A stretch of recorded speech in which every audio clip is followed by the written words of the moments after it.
I am Elizabeth Lanphier. I am a faculty member in the Ethics Center at Cincinnati Children's Hospital and in the Department of Pediatrics at the University of Cincinnati College of Medicine. And I'm also an affiliated faculty in the philosophy department.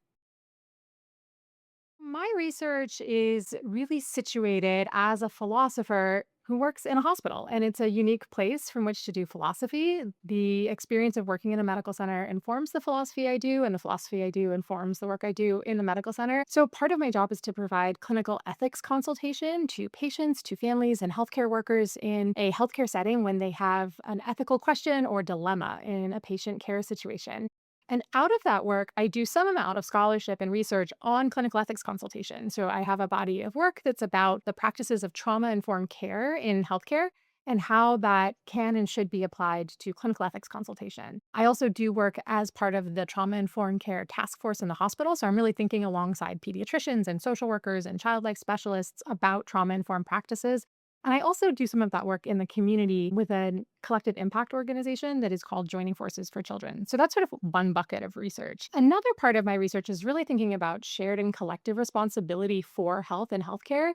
And I'm particularly interested in our collective responsibilities toward particularly vulnerable populations. So that's kind of played out in my work being maybe focused on reproductive ethics and certain questions of reproductive ethics, certainly pediatric ethics and thinking about kids as a vulnerable group, as well as carceral ethics and healthcare for incarcerated populations. The third main bucket of my research is related to narrative practices in healthcare, but also in ethics and bioethics and philosophy. And that really ties with my previous work in narrative medicine, as well as my commitments to feminist philosophy.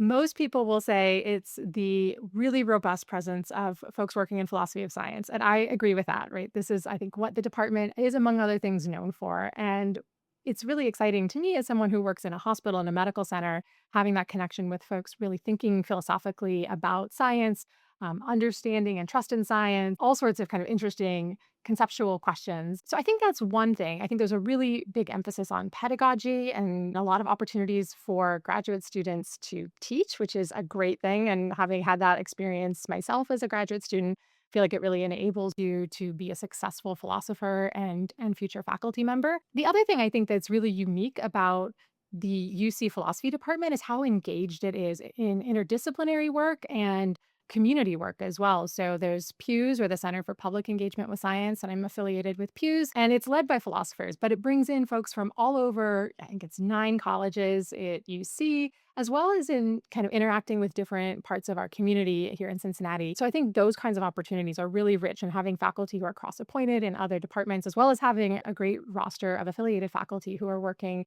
as philosophers but in biology or in healthcare or in arts is an exciting part of the department.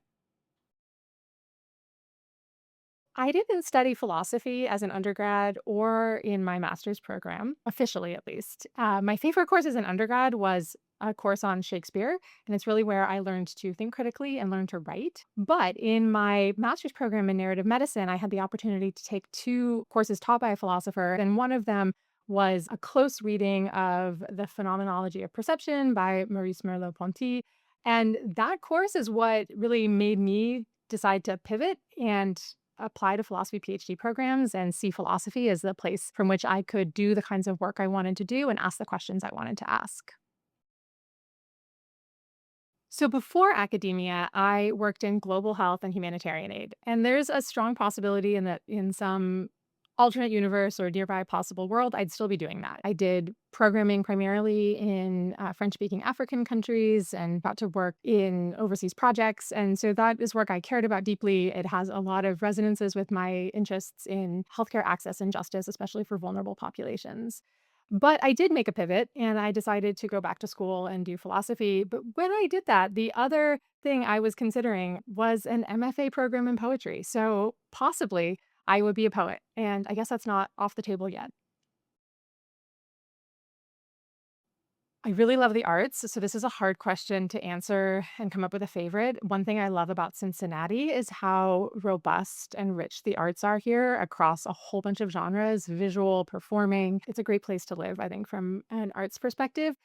But the 2 things that come to mind are both plays. So, one is Tom Stoppard's play Arcadia, which I love all of Tom Stoppard's work, but to me, that is just such an interesting and exciting and philosophical piece of work, actually, when I think about it.